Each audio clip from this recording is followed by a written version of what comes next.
todo Cristo, siendo visible lo invisible. La vida de la iglesia del Señor, no un templo, aunque quizás estos ámbitos, estos auditorios incluyen la iglesia, ¿sí? La iglesia no es esto, pero esto está incluido dentro de la iglesia. Después charlamos si es el 1% o el 99%, pero que está incluido. Todo lugar donde se pueda expresar la palabra de Dios, donde podamos ser instruidos mejor en ella, donde podamos interactuar entre hermanos, es un lugar que sirve en función de aquello para lo que sirve, ¿sí? Después no necesitamos darle tinte de sagrado a esto, ¿sí? Esto no es un altar, es una plataforma. Ustedes no están sentados en lugares celestiales, están sentados en una silla. O sea, una cosa es lo que es acá y otra cosa es lo que ya ocurrió en la eternidad. Pero sí tenemos que decir que la iglesia, como institución de expresión de Cristo, así fue determinada la iglesia para que sea una institución de expresión. Recién lo decía en la oración, el arca fue en un momento una institución de expresión de la salvación. Lo fue en su momento el tabernáculo, lo fue en su momento el templo previamente, antes del tabernáculo y el templo, lo había sido el ángel de Jehová, la roca que seguía a Israel. Bueno, tenemos muchas sombras, muchas fotos de lo que fue el aviso, el anuncio de la salvación, de lo que iba a ser la salvación. En este tiempo ya no tenemos un arca, ya no tenemos un arco iris, ya no tenemos un templo, ya no tenemos un tabernáculo. Lo que sí tenemos hoy como institución de expresión de Cristo es la iglesia. Ni siquiera tenemos al hombre de Galilea entre nosotros. Tampoco tenemos a Jesús de Nazaret entre nosotros. ¿Sí? Tenemos la iglesia como instrumento de expresión. La iglesia abarca todo eso porque es la última versión visible de Dios en la tierra. Entonces, ante esta pregunta de este hermano, mi respuesta, un poco corta, pero es la que le va a dar el puntapié a esto, es que la iglesia no solo ha sido salvada, la iglesia en la tierra no solo está compuesta de personas que han sido salvadas, sino que está compuesta de personas que trabajan en función de hacer visible lo invisible. Dice la Escritura que Cristo es la imagen del Dios invisible. Y ese Cristo hoy se refleja a través de la iglesia. O sea que la gestión de vida de la iglesia hace que lo invisible, lo que hoy no se ve, se vea. El principio fue la salvación. Pero ¿para qué fuimos salvos? Para ser un instrumento de hacer visible lo invisible. Decirle a alguno que tenga cerca, sos un instrumento para hacer visible lo invisible. En pocas palabras, trabajamos para que la eternidad entre en la temporalidad. Por eso la iglesia que entiende esta realidad trabaja en función de que la palabra de Dios se manifieste. ¿Qué es la palabra de Dios? Sí, Cristo, ya lo sé. Pero ¿qué es Cristo mismo? Cristo es la palabra eterna del Padre metida en la temporalidad, metida en el tiempo cronológico, metida en el tiempo que nosotros vivimos. Eso es para nosotros, ¿sí? Nuestro objetivo en la vida es que lo que es eterno se trasluzca, se meta en lo temporal. Por eso es que gestionás la palabra. Porque si gestionás la palabra, estás gestionando la eternidad para que lo temporal deje de ser y sea Cristo manifiesto. Esto, que es tan simple de explicar, hace 18 siglos que estamos tratando de vivirlo. necesitamos que esto se resuelva en algún momento, que alguna generación lo resuelva, para generar impacto real de Cristo en la tierra.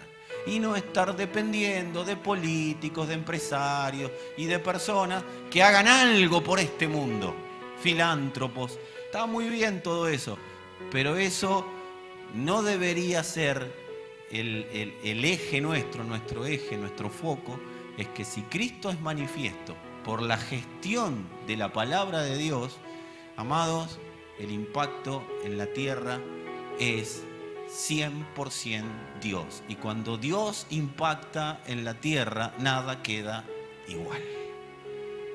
Y cuando hablo de tierra, hablo de un matrimonio que es una tierra, hablo de una familia que es una tierra, hablo de una región que es una tierra. Amados, cuando Cristo impacta en la tierra, nada queda igual. ¿Cuál es la evidencia de que algo ocurrió con tu vida verdaderamente y que no tenés un mensaje en la cabeza que algo se transformó?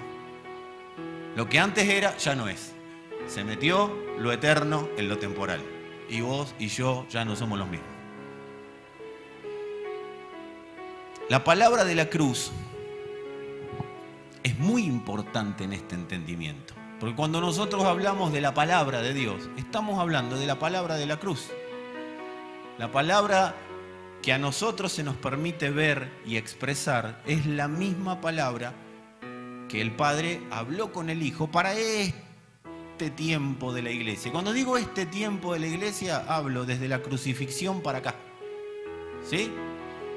La palabra de la cruz tiene una línea de tiempo y se va desarrollando en algo que es paralelo. Por un lado está en la eternidad, tiene una línea de tiempo que se va desarrollando en la eternidad y tiene una línea de tiempo que se va desarrollando en la temporalidad. ¿Sí? Como que van cayendo, ¿vieron ese jueguito que van cayendo las fichitas? Cling, cling, cling. ¿Sí? Y después hace ¡tum! Y sale el premio mayor. ¿Lo tienen? ¿Sí? Fueron al bingo, son tremendos ustedes. ¿Por qué puede desarrollarse tanto en la eternidad como en la temporalidad? Pero fundamentalmente en la temporalidad la palabra de la cruz. ¿Por qué puede ser desde y hasta la eternidad?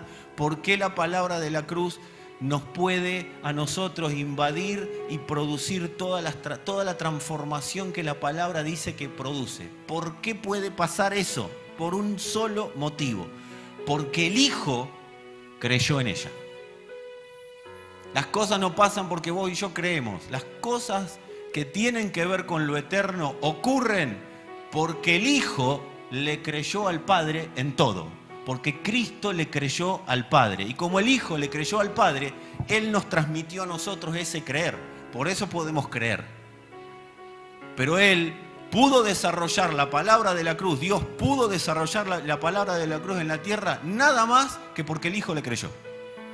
Y el Hijo le dijo, tranquilo, creen en mí y vas a ver cómo van a creer a la palabra de la cruz y la van a manifestar. Ahora, ¿cómo creyó? ¿Qué significa creer? Y es bueno que nos metamos ahí en ese lío.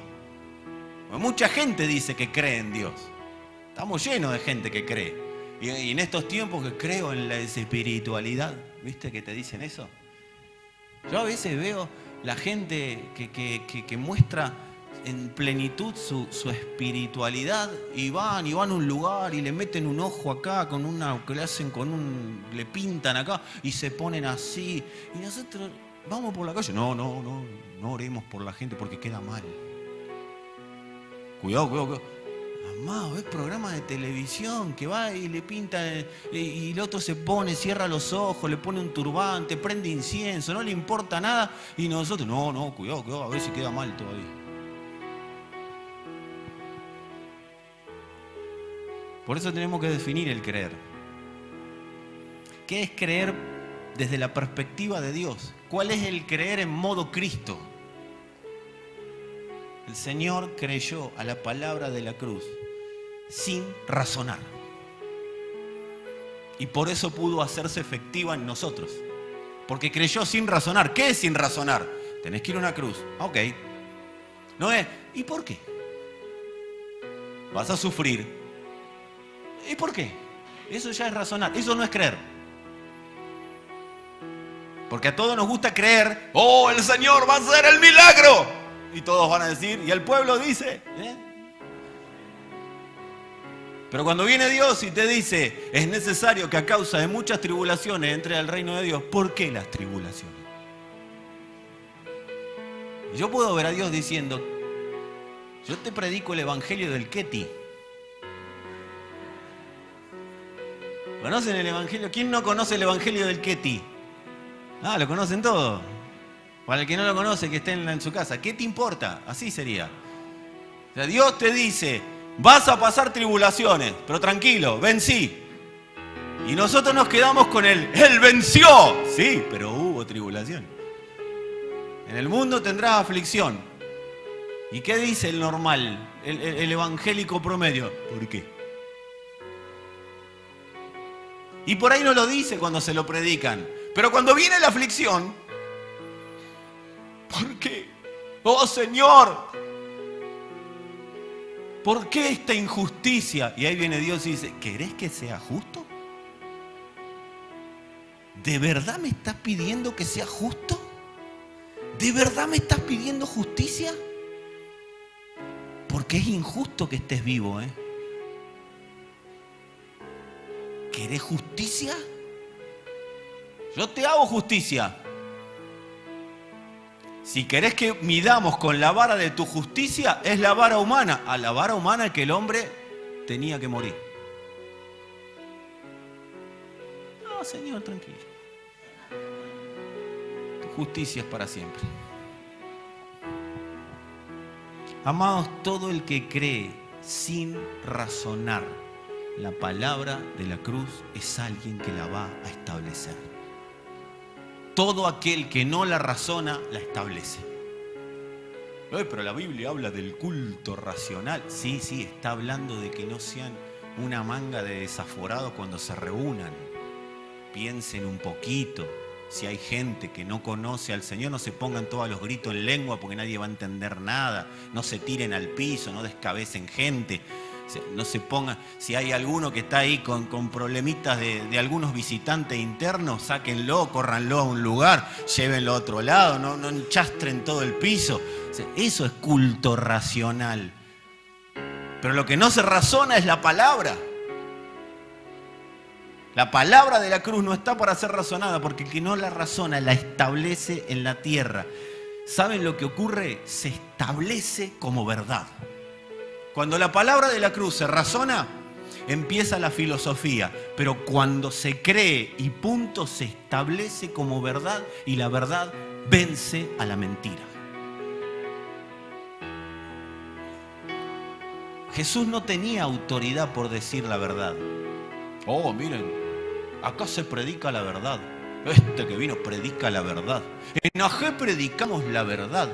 No, amado, la autoridad no te la da decir la verdad. Por más que la verdad sea bíblica, sea escritural y hasta sea verdad presente y es la que se predica en todo el mundo. La autoridad de Jesús nunca fue por decir la verdad. Su autoridad estaba en que Él fue, es y será la verdad. ¿Por qué Cristo era la verdad? Porque creyó todo sin necesitar entender todo. Alguien que cree todo sin necesitar entender todo, ese empieza a ser alguien transformado en la verdad. Entonces, cuando entra a un lugar, cuando va y abre su boca en un lugar, no apareció alguien que dice la verdad, apareció alguien que es la expresión de la verdad. Por la palabra de la cruz, Dios estableció la verdad. ¿Y qué es la verdad? Dijo claramente, no está explícito, pero sí implícito en la Biblia. La cruz, la crucifixión en ustedes cerró una etapa. Por la palabra de la cruz nosotros vamos discerniendo, vamos viendo las etapas de Dios. Y podemos ver que por la palabra de la cruz, en la línea de tiempo que correspondía a la crucifixión, y de ahí en adelante, Dios cerró una etapa. Y la Biblia, por lo menos la mía, dice: yo soy el que abre y ninguno cierra, y el que cierra y ninguno abre. Si Dios cerró una etapa y no la va a abrir nadie más que no sea Él, y Él no va a volver a abrir la etapa que voy a mencionar ahora. Si Dios cerró una etapa, ¿saben cuál es el gran problema que hemos tenido como iglesia en la tierra? Que queremos volver a abrir etapas que Dios ya cerró. Entonces vivimos tratando de abrir la puerta, pero Él la tiene cerrada. Y como está cerrada y dice Cristo, creemos que podemos predicar de Cristo, pero lo que estamos predicando es de la puerta cerrada. Amados, Dios cerró una etapa en la crucifixión. Y esa etapa se terminó la etapa de la condenación. Y el que cree se sube y vive en esa etapa. La ley decía: haz esto y vivirás. Haz esto y morirás. La ley era la baranda hasta Cristo. La ley producía condenación, pero en Cristo, quien está en Cristo, vive en una etapa que terminó la etapa de condenación. Y voy a decir lo que dije más de una vez, pero como el público se renueva, lo vuelvo a decir. Amados, Jesús fue el último condenado por Dios. Digan conmigo, pero hay decisiones que tomar. El mismo Señor lo dijo. Juan capítulo 3, verso 17, dice: Dios no envió a su Hijo al mundo para condenar al mundo. ¿Claro o no? ¿Sí? Es clarísimo. Dios no envió a su Hijo al mundo para condenar al mundo. ¿Estamos claros? Terminó la etapa. Todavía no ha habido la cruz, y ya lo dijo. Porque como es eterna la palabra de la cruz, Él estaba bajando la temporalidad, lo que era eterno. Dios no envió a su Hijo al mundo para condenar al mundo, sino para salvarlo por medio de Él. El que cree, diga conmigo, el que cree no es condenado. El tema viene ahora. Pero el que no cree ya está condenado por no haber creído en el nombre del Hijo único de Dios. O sea, Dios no condena, pero el que no cree se condena. Esta es la causa de la condenación, porque Dios no dice nada sin aclarar las cosas. ¿No es? Te condeno. ¿Por qué? Porque se me ocurrió. No, Dios no es así. Esta es la causa de la condenación. Que la luz vino al mundo, pero la humanidad prefirió la oscuridad. ¿Saben qué significa ahí la palabra oscuridad? No es que bajamos la luz y no vemos nada. Sí, pero no. Significa fascinación.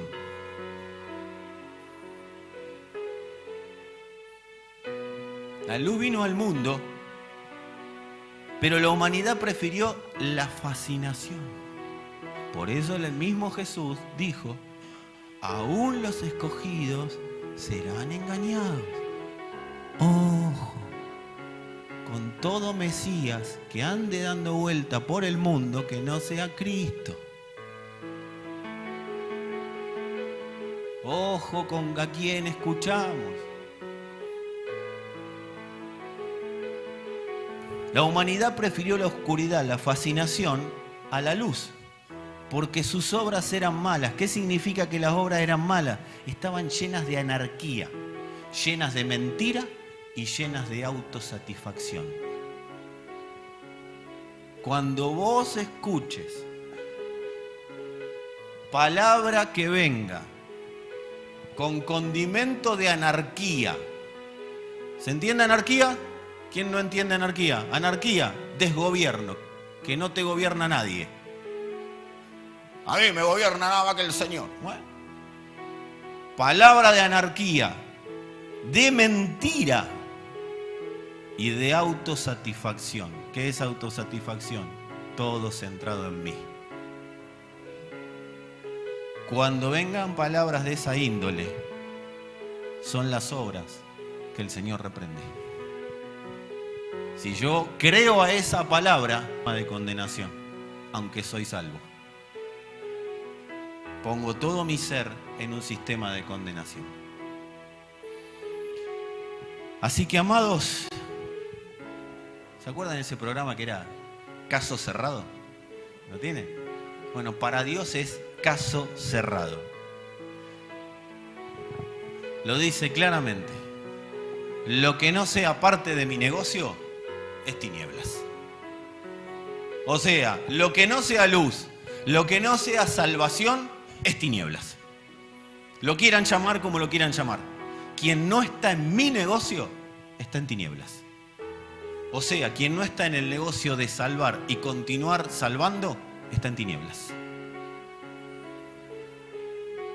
Por eso creer no tiene nada que ver con una acción de saber que hay un Dios.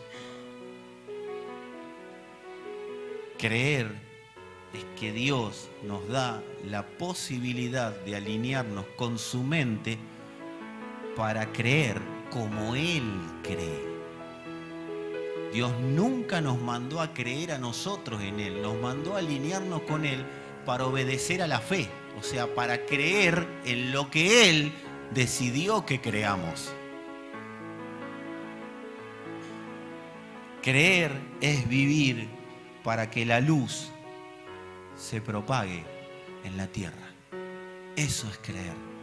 Cuando digo que creo, pero no estoy viviendo con todo mi ser para que la luz se propague en la tierra, no estoy creyendo, simplemente estoy sabiendo que hay un Dios que existe y que hay mensajes muy lindos que hablan de ese Dios o muy feos que hablan de ese Dios. Creer es simplemente ser guiado por el Espíritu.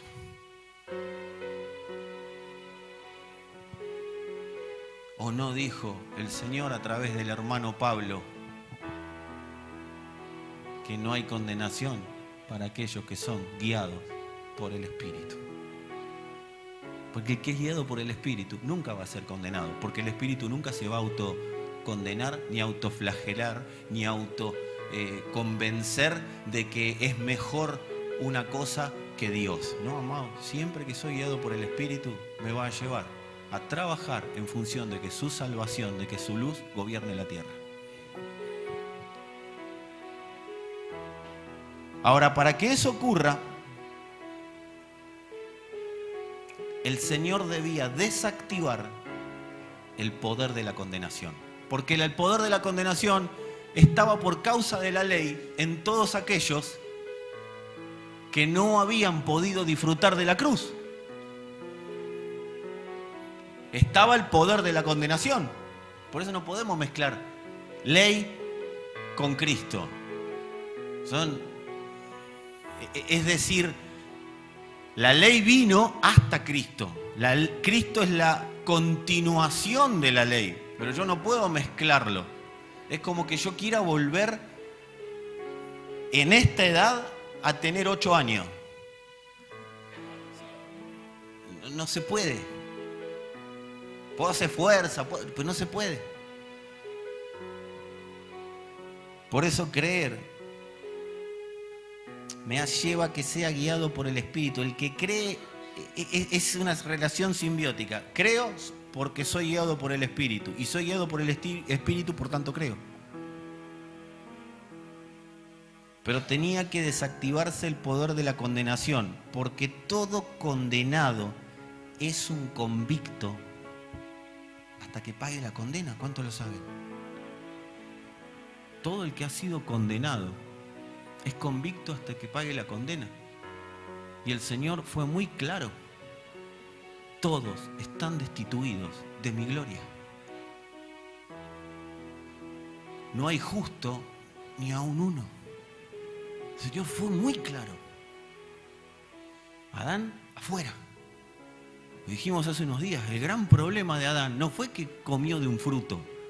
El gran problema de Adán fue que Dios le dijo, si comes del fruto, van a ser maldecidas todas las generaciones que vengan después de vos. el género humano va a quedar separado de mí. Eso le dijo Dios a Adán. Vas a maldecir a todo lo que viene después de vos. Pero yo quiero el fruto. Y así le fue. Amados, nosotros tenemos que entender que nuestra condena era impagable. Era imposible pagar la condena. Pero el que cree, se suma el que la pagó. Por eso no hay nada que puedas hacer para Dios para quedar bien con Él. No hay nada que puedas hacer para Dios para pagarle lo que Él ya pagó. Hay gente que hace para Dios o trata de ser de una manera o de otra para pagarle a Dios con todo lo que Él hizo por mí. Ya está, ya pagué, no hace falta. Cuando vos te invitan a comer, como va a ser el hermano que tenés al lado. Está acá los matrimonios. ¿Cómo van a ser todos los maridos ahora el Día de la Madre? Cuando te invitan a comer, vos podés estar agradecido porque el otro te pagó la comida. Ahora vos imaginate, me invitó a comer. Bueno, le voy a abrir la puerta, le voy a abrir la puerta del auto, lo voy a acompañar hasta la casa, le voy a lustrar los zapatos, No, ya es insoportable. ¿O no? El otro va a llegar un momento y te va a decir, ya está. Con un gracias alcanza, hermano. No te invito más, sino. Claro, gracias, ya está. ¿Estás agradecido? Buenísimo. Cuando te pagan una deuda, vos estás agradecido. Pero a diferencia de los hombres, Dios no es manipulador. Si Él te paga una deuda, no te la cobra. Los hombres somos medio, la humanidad es medio... no te olvides que yo te pagué la deuda. Y ahí está, todos los días. Cabeza ahí, toca. Por eso, amados, el que cree no tiene que hacer grandes obras. El que cree se suma al que pagó. ¿Y qué es creer? Sí, Señor, sin razonar. Ahora bien, salvos por gracia, no es que somos salvos gratis. Uno de los grandes problemas de la predicación de la gracia ha sido presentarla como que es gratis. Entonces viene la definición de la gracia, que es una definición real. Favor inmerecido, ¿sí? Dádiva de Dios, un regalo que te hizo Dios. Sí, pero a alguien le costó. Salvos por gracia no es que salvos gratis, es que somos salvos sin haberlo merecido porque alguien pagó. Pero no fue gratis. Alguien pagó. Vos no te podés levantar del restaurante si alguien no pagó, porque quedás en ilegalidad. Ahora, si alguien pagó, vaya tranquilo, Señor. Entonces, la salvación por gracia no es una salvación que nos fue dada gratis. Sí, la recibimos sin que nos la cobren, pero alguien la pagó. El gran problema de las personas es que no suelen recordar quién la pagó, sino que se quedan con los beneficios de la gracia. ¿Qué hace la fe? La fe nos recuerda que no hay deuda. La fe del Hijo nos recuerda que no hay deuda. Cuando alguien verdaderamente tiene fe, tiene la fe del Hijo, recuerda dos cosas. Número uno, que no hay deuda, pero número dos, recuerda que no fue gratis. Si no, no está operando la fe del Hijo. Está operando la fe humana, está operando mi antropocentrismo, ¿sí? Centrarme en mí mismo y tener una religión. Pero si yo no recuerdo, y esto no es para pagarlo, esto es simplemente para que me quede bien en claro, mientras vivo, que alguien pagó, que la recibí por la fe, pero por la fe de Él. ¿Y cuál es la fe de Él? La que se juega todo por el todo sin razonar. Por eso Él me pudo transmitir su fe y en esa fe su salvación. La fe del Hijo nos recuerda, se hizo justicia. La fe del Hijo nunca te va a decir, te lo mereces. La fe del Hijo siempre te va a decir, se hizo justicia. El justo pagó por los pecadores. El inocente pagó por los culpables. Eso es lo que hace la fe del Hijo. Ahora, cuando hay legalismo en la predicación de la palabra de la cruz, siempre hay una deuda que se te presenta. ¡Ay, con lo que el Señor hizo por ti! Eso queda pegadito justito al lado de la ofrenda. Con lo que el Señor hizo por ti, como tú no lo vas a hacer por Él. Él lo dio todo, como tú no vas a dar todo por Él. Y ahí empieza la deuda. Y Dios diciendo, hermano, vos a mí no me debes nada, pero yo a vos tampoco. La cruz nos igualó. Pero acordate, no para que tengas deuda, sino para que no tengas jactancia. Acordate que se hizo justicia en el Hijo. Pero la justicia, Dios es justo siempre. La justicia de Dios siempre se manifiesta. Por su gracia se manifestó en Cristo. Como dice la canción que cantamos siempre, que también lo dice la Escritura, Él absorbió la ira del Señor. O sea que no creas, amado, amada, que vivís porque el mundo o porque alguien te trajo al mundo. No, vivís por gracia. Y yo también.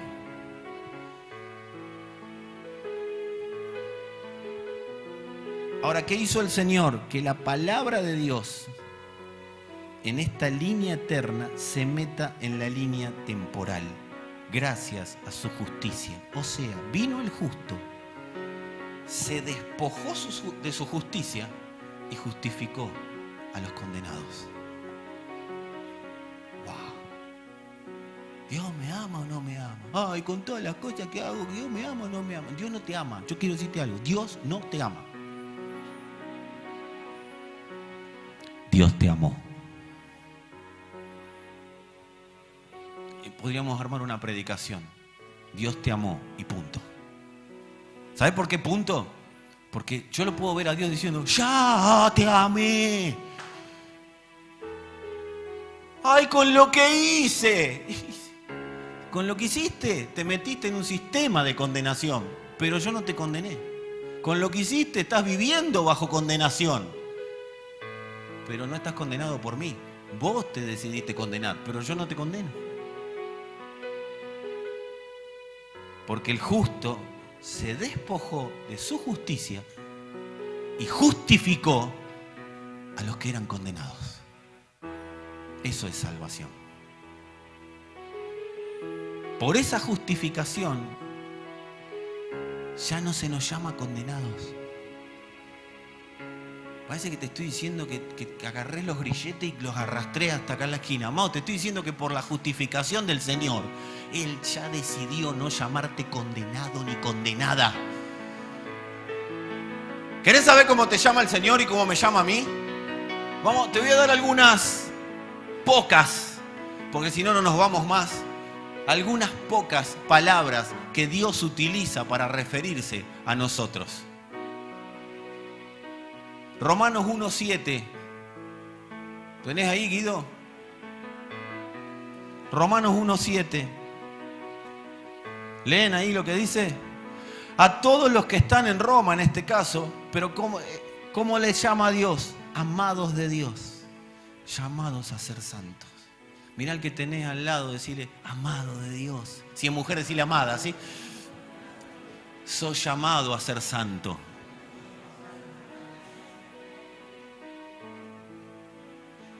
Por causa de la justificación,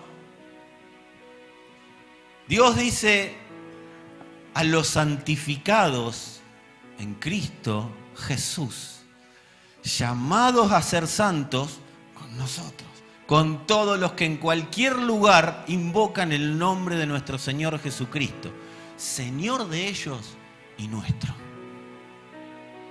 Wow. Efesios 1:1. A los santos y fieles en Cristo Jesús.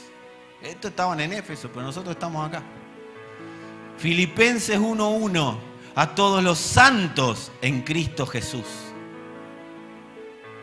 Colosenses 1:2, a los santos y fieles hermanos en Cristo. Por causa de la justificación, ese es tu nombre. Y pero ¿y lo que hice ayer? Ese es tu nombre y basta, dice el Señor. Ay, Señor, soy un pecador. Eras. Pero nunca te olvides que eras. Para no jactarte de lo que sos. Porque el olvidarme de lo que era hace que yo diga, oh, soy santo, puedo hacer lo que quiera. Total, la salvación no se pierde. Total, soy salvo y siempre salvo. Y ahí empiezan todas las doctrinas a pelearse entre sí y terminan todo en el infierno, porque a Dios no le interesan las doctrinas. Porque en vez de amarse, se odian. Yo soy hijo de Calvinio y vos sos hijo de Arminio. Así empieza. Y vos sos de la simiente de Satanás porque hablas de... Mire, ¿quién resolvió el tema de la salvación? ¿Cuántos quieren resolver el tema de la salvación? Si se pierde, no se pierde, se gana, no se gana, se va a buscar, la tengo que traer, me la manda el Señor, la pido por un Uber. ¿Quieren solucionar el problema de la salvación? Yo se lo voy a hacer con un dibujito, no tanto por ustedes, porque ustedes son recontra espirituales, pero hay alguno que quizás nos ve y no es. Entonces necesito un dibujito. Amado, la salvación es como si habría una casa, ¿sí? Viene Dios y te dice, la casa no es tuya, pero yo te invito a vivir ahí. Vení a vivir a esta casa y en esta casa todo lo que es mi sistema de vida va a funcionar. Si te vas de la casa, no me hago cargo. Porque la luz vino al mundo, todos a la casa. Pero hay hombres que decidieron vivir afuera de la casa. Y los que viven afuera de la casa, por más que digan que son de la casa, no están adentro de la casa. Y como no están adentro de la casa, ¿a dónde se van a ir? A la casa de Satanás. Es tan simple como eso. O sea, la salvación no es tuya, no es mía, no se gana, no se pierde. Amado, no la podés pedir por Rappi. La salvación es un ámbito. Y en ese ámbito habita el que cree. Y como vamos siendo perfeccionados en el creer, cada día creemos razonando menos y permitiendo que el Espíritu haga de nosotros lo que el Señor diseñó. Que seamos la iglesia que en la tierra haga visible lo que hoy es invisible. Es vivir en una casa. ¿Se resolvió? Ya está. Cuando ves a alguno que se pelea por la salvación, vos quedate afuera, no te pongas a discutir. Muchachos, ¿dónde vamos a vivir? Si ustedes están peleándose, no se dan cuenta que no están viviendo ahí adentro.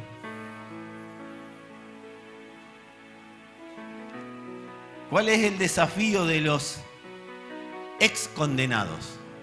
Ex convictos. ¿Cuántos ex convictos hay acá?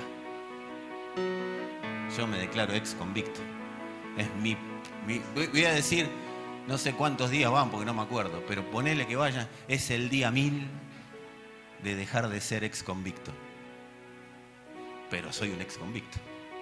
Aunque está todo anulado y ya nadie me habla de esa manera, yo no me tengo que olvidar. No para condenarme, sino porque no me tengo que olvidar para no creerme que soy mayor que el que me justificó. ¿Cuál es el desafío de los ex condenados? Dejar de vivir como condenados cuando fueron libres de la condenación. Es un desafío.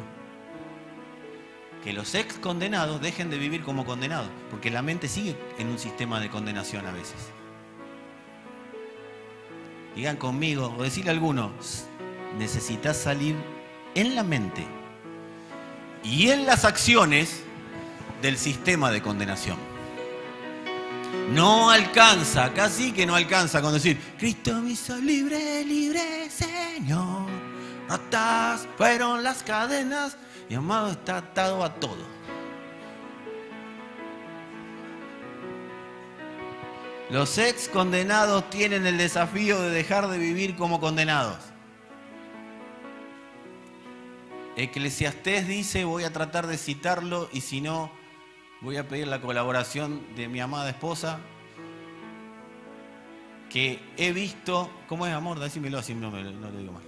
He visto esclavos en el palacio, ¿no? ¿Cómo era? Príncipes a pie y esclavos a caballo. He visto príncipes a pie y esclavos a caballo.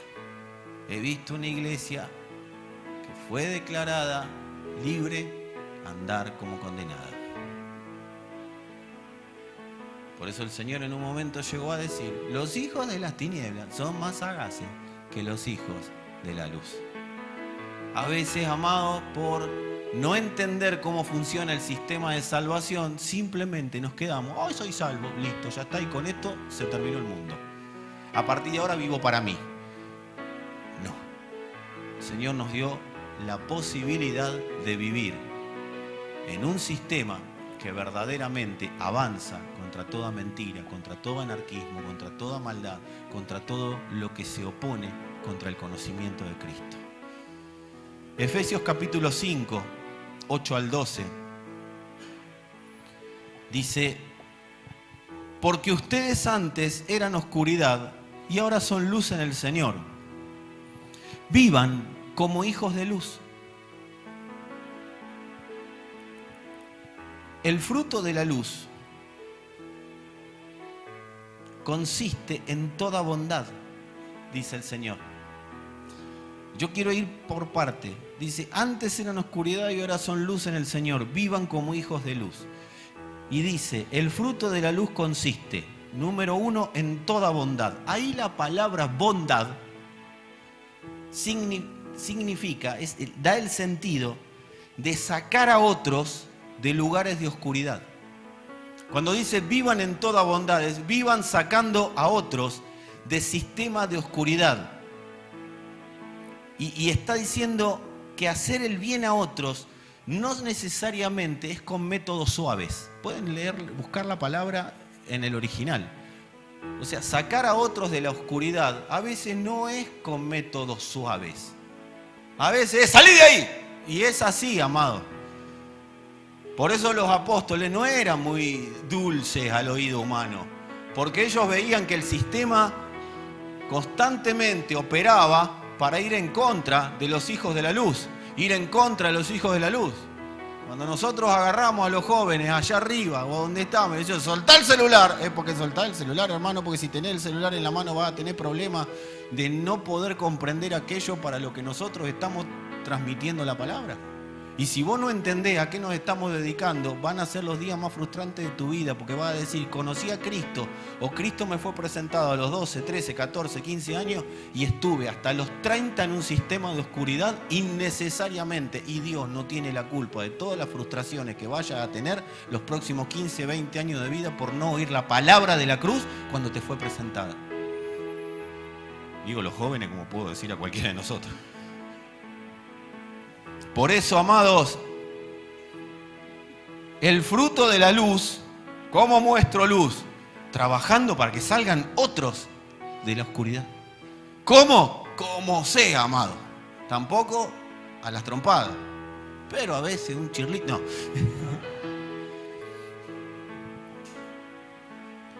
Dice: el fruto de la luz consiste en toda bondad. Número 2, justicia. ¿Qué significa justicia? Aprobación judicial ante Dios. Eso es la justicia. Dios me aprueba judicialmente. Dios no aprueba: ay, Dios conoce mi corazón, Dios sabe cómo soy. No. ¿Estamos legales? Esa es la aprobación. Entonces Pablo está siendo claro: un hijo de luz es el que trabaja para ser aprobado en la justicia de Dios, no en la propia. Ya no se ríen tanto como hace un ratito. Pero les estoy predicando la Biblia, no les estoy predicando un cuentito. El fruto de la luz consiste en toda bondad, justicia y verdad. ¿Qué es la verdad? La realidad de Dios revelada para que sea manifiesta. Entonces, vivan como hijos de luz y comprueben lo que agrada al Señor. No tengan nada que ver con las obras infructuosas de la oscuridad, sino más bien denúncienlas, porque da vergüenza aún mencionar lo que los desobedientes hacen en secreto. Cuando acá dice, comprueben lo que agrada al Señor, hay una escritura más adelante que dice en Hebreos, sin fe es imposible agradar a Dios. Y eso se ha utilizado para que, claro, no tenés el milagro porque no tenés fe. Claro, no te pasa tal cosa porque no tenés fe. No, amados, sin la fe del Hijo, nosotros no podemos vivir aprobados por Dios. Es imposible. Ese agradar no está hablando de, ay, qué bien, qué lindo con vos, Señor. Ay, vamos a agradar a Dios, te puedo hacer un regalito, Señor. Te voy a cantar una canción y ahí voy a agradar a Dios. No, amados, ese agradar es como cuando vos, ¿cuántos van a la verdulería o han ido o han acompañado a alguien a la verdulería? ¿Sí? Bueno, ¿viste cuando esas verdulerías que ahora casi son todas así, que vas seleccionando vos la fruta? Bueno, no, esta no me agrada. No, esta no me agrada. No, esta no me agrada. Porque está podrida, ¿o no? No, pero yo pasé por la cruz, Dios conoce mi corazón. Sí, pero tus obras son de injusticia. Sí, pero no estás trabajando para que la salvación de Dios aumente en la tierra. Sí, pero no estás dando fruto de la luz. Entonces, ¿Dios la desecha para siempre? No, hasta que entienda. Es el único. Dios es el único que puede hacer de una fruta podrida algo como la gente. Algo agradable, algo comestible. Porque cuando vos agarrás algo, Dios dice, escuchen bien, agarro este fruto y se lo doy de comer a alguien. Agarro en esto y alguien tiene que comer de esto. Agarro a Tomás, alguien tiene que comer de Tomás. Agarro a Diego, alguien tiene que comer de Diego. No puedo agarrar y darle de comer a otro. Por eso, a veces hay personas que no llegan a las congregaciones porque Dios las está ocultando, porque si llegan a las congregaciones se terminan perdiendo. El Señor le dijo a los fariseos, ustedes hacen un prosélito, un convertido, y una vez que lo convierten, lo hacen 2 veces más hijos del infierno que antes. Porque le están dando comida podrida. Ahora, ¿este es un problema para Dios? ¿Este es un problema? No, amado, paz. Proponete a ser hijo de luz, y yo. Y un hijo de luz es el que hace que su salvación aumente en la tierra.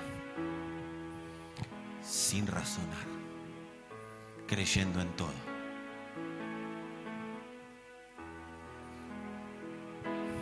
La salvación nos cambió de sistema operativo, cambió de sistema operativo al género humano. Ya no opera según obras, opera por la fe del Hijo, opera por el Espíritu, opera guiado por lo que Dios dice. Hoy un hermano me decía, no, pero hay gente que ama a Dios. Vamos a ver si la ama.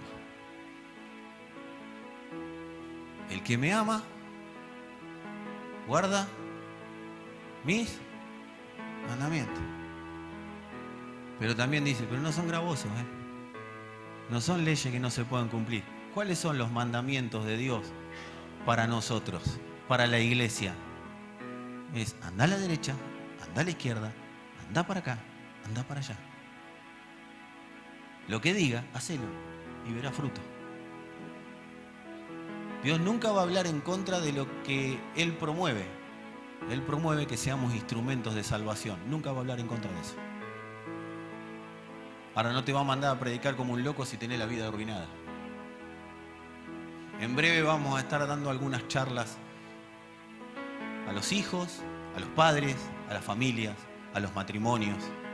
Porque es necesario alinearnos bajo diseño, amado.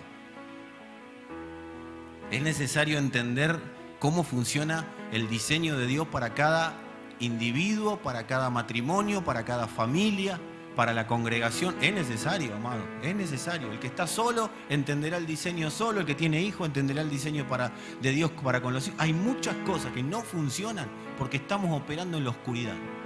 Estamos operando como condenados habiendo sido salvados y puestos como instrumentos de justicia en la tierra. Por eso hay muchas cosas que no funcionan. Hay muchas cosas que no funcionan en la vida cotidiana. Hay muchas angustias, hay muchas frustraciones que no funcionan porque no entendimos cómo tiene que funcionar. O no nos explicaron, o no lo sabemos. Y no está mal no saberlo, pero viene el Señor y te dice, bueno, es tiempo de que te alinees con eso. Porque para algo están las congregaciones, para algo están los hermanos más crecidos, para algo está la autoridad de Dios manifiesta en la iglesia, para acompañar a los santos, para que puedan ser instrumentos de luz y no de tinieblas. Nosotros no transformamos a nadie. El que hace la transformación es el Espíritu de Dios, aquellos que son guiados por el Espíritu, los que obedecen los mandamientos del Espíritu, los dictámenes judiciales de Dios. Ahora bien, sí colaboramos. Pablo plantó, Apolo regó, el crecimiento lo da Cristo, pero alguien tiene que plantar y alguien tiene que regar. Para eso están las congregaciones. Por eso esta locura de las congregaciones virtuales, sin una cabeza, retiren la palabra cabeza, sin alguien que establezca determinado orden, no puede existir, amados.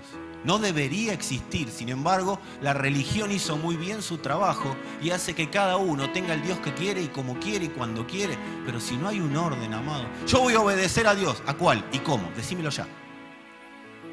A todo lo que me diga. ¿Conforme a qué diseño?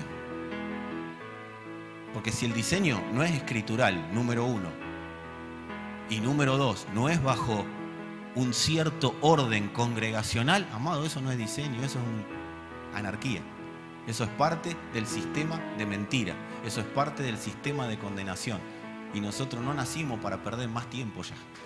No nacimos de nuevo para perder más tiempo. Amado joven, no naciste de nuevo para perder tiempo. No naciste de nuevo para estar pudriendo tus neuronas en un sistema religioso. Rebelate contra la religión, rebelate contra todo sistema. Pero tiene que haber un momento que yo digo, voy a hacer aquello para lo que fui creado. Porque ahora o dentro de 30 años va a pasar. El tema es que cómo vivo los próximos 30 años de mi vida. 30, 40, 50. Dios nos dé vida hasta los 120. Amado, llegó Mirta, no vamos a llegar nosotros. Pero ¿saben qué? ¿Saben cómo quiero llegar yo? Más arrugado, no hay problema. Quizá con algunos dolores de más, tampoco. ¿A quién le pasa como a mí que está descubriendo hueso que antes no tenía? ¿Sí? A todos nos pasa. No hay problema. Pero quiero llegar con esta necesidad de que el mundo lo conozca. Ese tiene que ser nuestro fin. Así no te vas a corromper nunca. Y en el medio, ¿qué habrá? Y habrá dudas, habrá situaciones a resolver, habrá cosas que a veces no salen como quisiéramos. En este camino de santidad, por más torpe que sea, no te va a extraviar, pero está en el camino. El camino de santidad del Señor. Decía que la salvación cambió el sistema operativo al género humano. Ahora, por causa de la salvación, pasamos a tener otro sistema operativo. Otra forma de vivir, algo fuerte, algo estable, algo que verdaderamente no se conmueve ante los vaivenes del mundo, ante los vaivenes del sistema, ante los vaivenes de la vida. Es la naturaleza del Espíritu.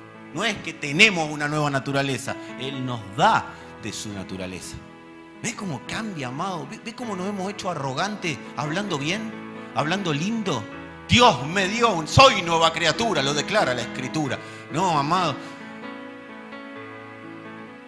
Él es la nueva criatura y te hace partícipe. Pero lo dijo la Biblia. Sí, pero entendé el contexto escritural. Nunca Dios va a hablar para envanecernos. Jamás. Por eso dice, nadie tenga más alto concepto de sí que el que deba tener. Sí, desde la perspectiva divina somos una nueva criatura. Pero ¿y cómo funciona eso? Entendiendo que Él es la nueva criatura. Que Él es la simiente de la santidad. Que Él es la simiente de la justicia, que Él es la simiente del amor. No somos nosotros. ¿Cómo se accede a esta realidad eterna, a esta realidad de vida? Por arrepentimiento. Y el arrepentimiento no es una vez y para siempre. Es me arrepentí y cuando detecto oscuridad, operatividad de la oscuridad, me arrepiento. ¿Para qué? ¿Para que gobierne la luz? ¿Por qué voy a seguir viviendo en oscuridad si soy un hijo de luz? Arrepentimiento es cambiar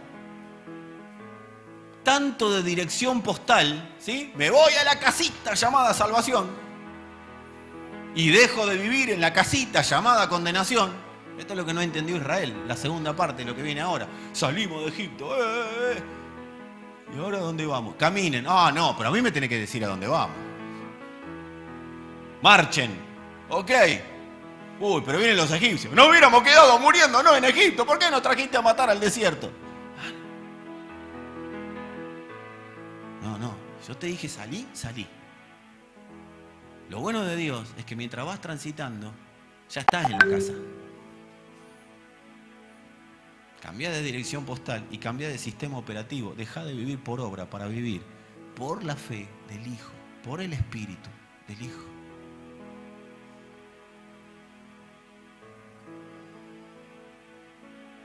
Voy a dejar esto acá, voy a decir, como base para lo que sigue, ¿sí? Porque si me meto de lleno, nos vamos mañana.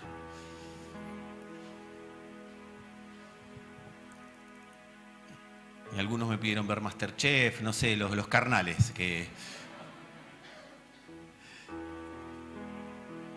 Colosenses 3, capítulo 10.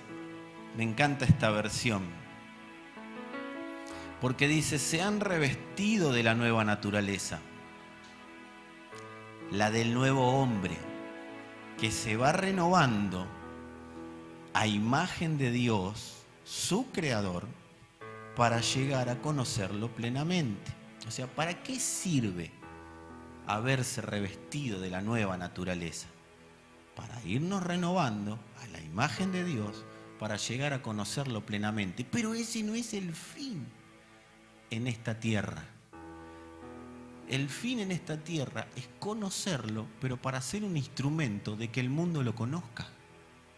No es conocerlo para que yo, eso si no es antropocéntrico, es por yo, por mí, por mí. Es el evangelio del yo, amado. Yo. Ahora, ¿por qué lo conozco? Me voy renovando para llegar a conocerlo, porque más lo conozco, más medidas de salvación como iglesia podemos establecer en la tierra. Por eso no es algo para dejar pasar que mi hermano, mi hijo, mi tío no lo conozca.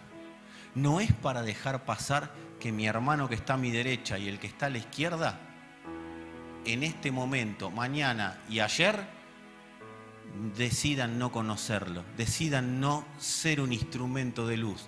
Porque cuanto menos foquito, ¿cuántos saben cuanto menos foquito hay, menos luz hay? ¿O no? ¿Sí? ¿Y por qué no lo empleamos y lo implementamos siendo iglesia? Si yo empiezo a romper acá dicroicas, ¿saben qué pasa? Empieza a haber menos luz. Entonces la transmisión se pervierte, ustedes me ven menos, no se ve tan claramente, empiezo a romper cada foco. Así operan las tinieblas con los hijos de luz. ¡Ay, me enojé, me voy! ¡Ay, siempre pidiendo plata!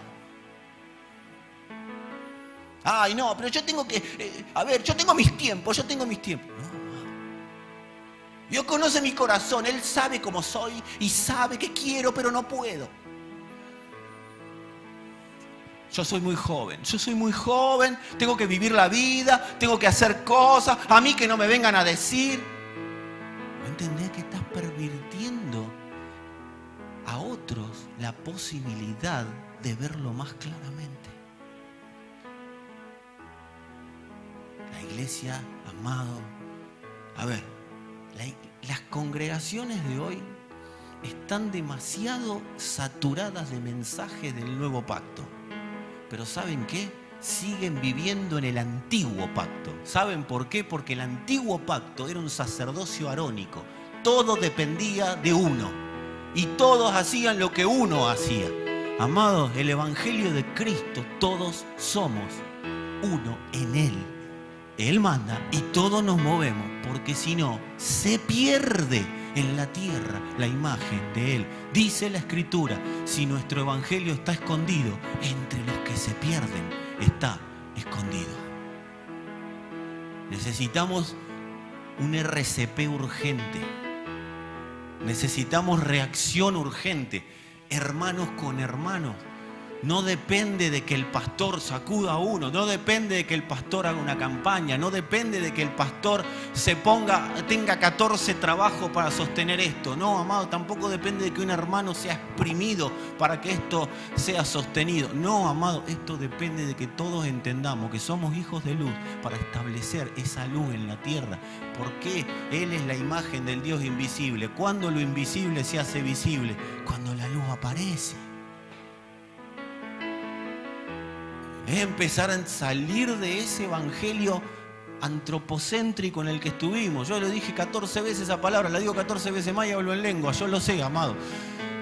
Pero es centrado en el hombre. Esto fue un trabajo de la religión, muy bien orquestado por la religión. Detesto exaltar las obras de las tinieblas, pero no, yo me tengo que poner serio y decir, la religión ha operado muy bien en las personas están paralizadas, están cauterizadas, como Pablo le dijo a los Gálatas, están necios, están insensatos. ¿Saben lo que significa insensato? Si yo le digo, Pablo le dijo a los Gálatas, Gálatas insensatos, ¿a qué le suena? ¿Cómo? No lo dije yo, lo dijo acá el hermano David. Insensato, amado, la palabra habla de sin seso. Les comieron en los sesos. La religión no los deja razonar. La religión no los deja ver la realidad de lo que son. Y van a declararlo, van a hablarlo, van a decirlo, pero si no lo actúan, nunca lo van a vivir. Nunca voy a hacer lo que digo si no muevo un pie para hacerlo. Está bien que con la declaración establecemos algo, establecemos la verdad, pero la verdad se ve con las acciones. Por eso es necesario, amada familia, que actuemos, como dice acá el apóstol Pablo, con bondad entre nosotros. Ya no el pastor haciéndolo, que también lo voy a hacer y me comprometo con ustedes y ante ustedes a continuar haciéndolo. Pero la bondad tiene que ser entre ustedes, los jóvenes, entre ustedes.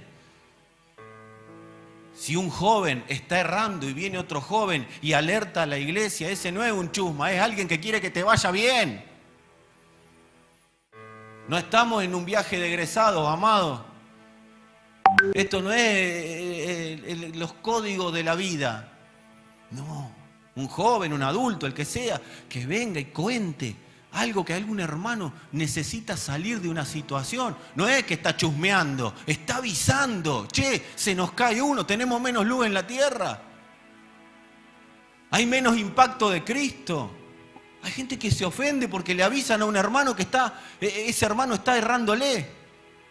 No se trata de ir a ponerlo en el diario La Capital o el famoso te lo cuento para que ores. No.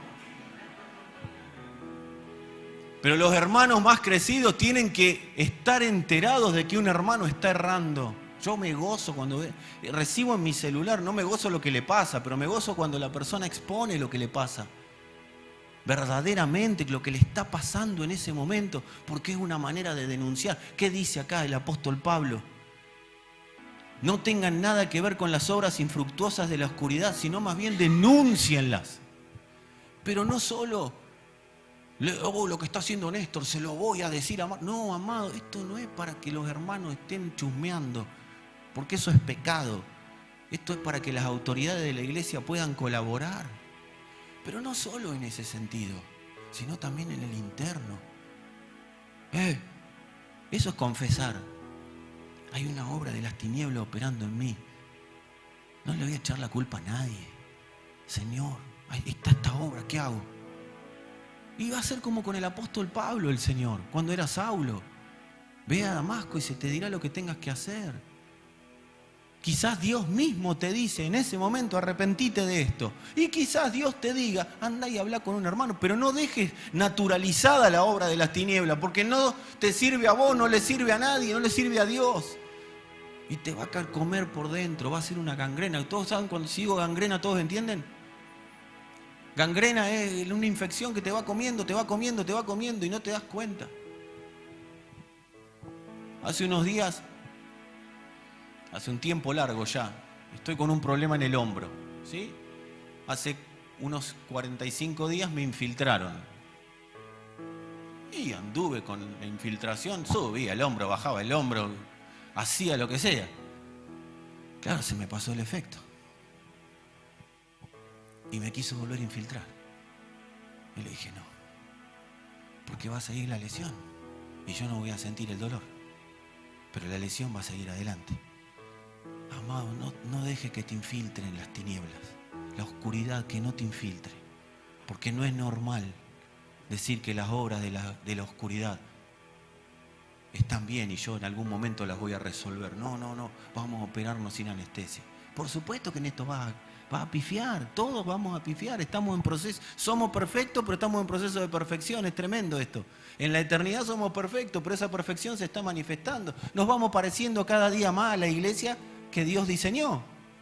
Y está bien que así sea, y está bien que a veces tengamos que resolver cosas que a veces vemos que no están resueltas. No está mal, el asunto es no resolver. El asunto es no resolver. Y ni hablar si veo, porque esto es, no hay que tener mucha fe para lo que voy a decir. Si veo lo que voy a hacer antes de hacerlo. Todos sabemos lo que vamos a hacer antes de hacerlo.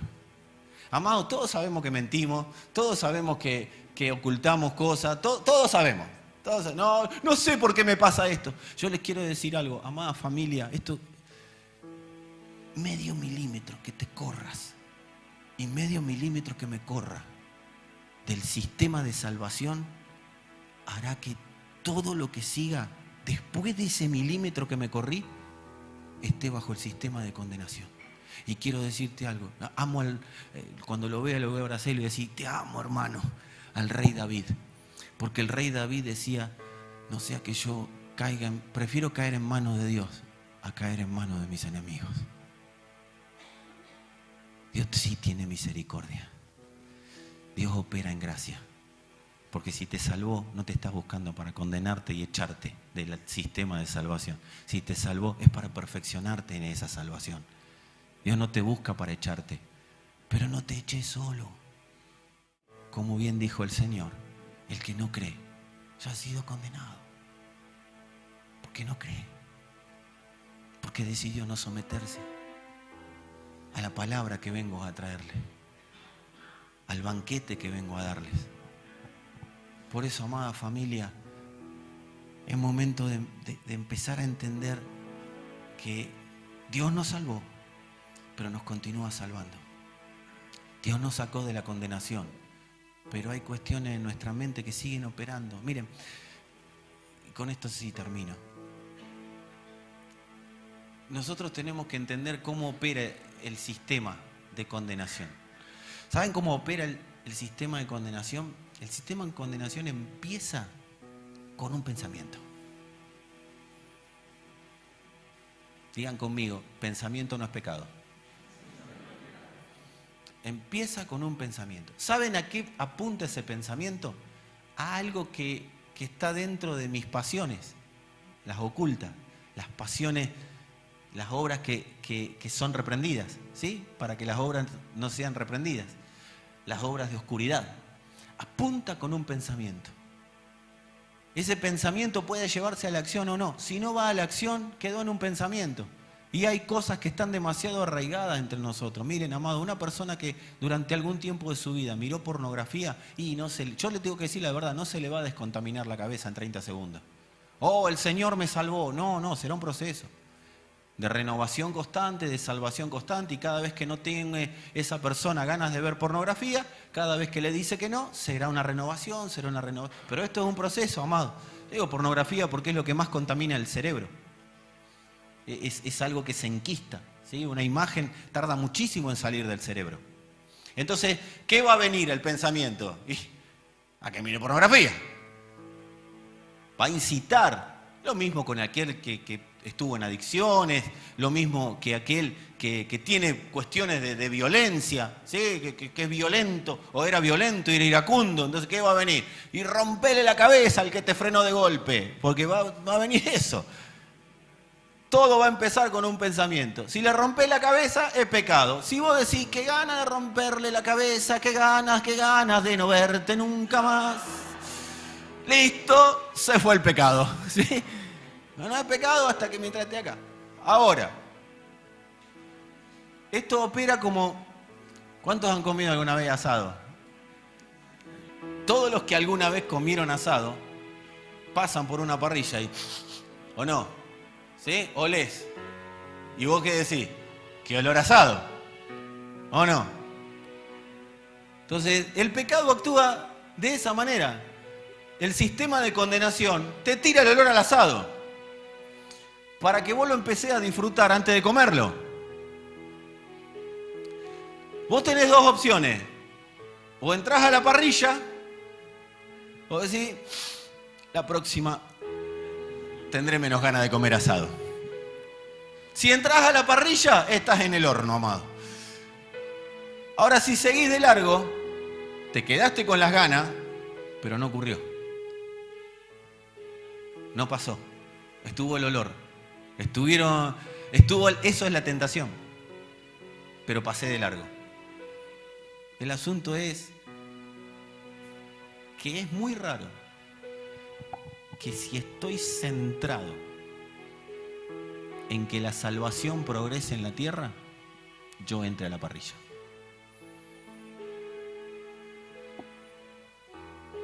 Porque voy a tener el entendimiento de que hay muchos que dependen de mí. Hay muchos que dependen de mí. Los que veo y los que no veo. Los que están y los que no están. Entonces no entro a la parrilla. ¿Por qué a veces entramos a la parrilla? Porque estamos centrados en nosotros. Pero cuando estoy centrado en que la salvación progrese en la tierra, la misma salvación te lleva y terminás en un congreso de vegetarianos, amado. Pero no entras. No te alimentás de lo que no te tenés que alimentar. Por eso, ¿qué es renovarse? Es terminar de mudarse. O sea, nos mudamos a salvación y nos seguimos mudando. Continuamente. Por eso, si alguien en algún momento saca un pie, paz. Pero deje que alguien venga y le diga, mete el pie adentro. Permita que alguien le pueda decir que meta el pie adentro. Por eso, y quiero con esto que lleguemos a un entendimiento. No sé si nos vamos a ir muy emotivos, no importa. Acá lo importante es que podamos entender qué estamos haciendo en este momento y en este lugar. Amados, es importante darnos cuenta de que no es lo mismo oír la palabra que no oír la palabra. Porque la fe se manifiesta en el oír la palabra de Dios. Y la palabra de Dios es la palabra de la cruz. No es lo mismo creer y someterse que andar viendo diferentes mensajes y diferentes maneras que tienen otros. Amados, nosotros necesitamos creer de una vez y el Señor hará. Y el Señor hará. Yo creo, pongo la meta y el Señor hará. Amén.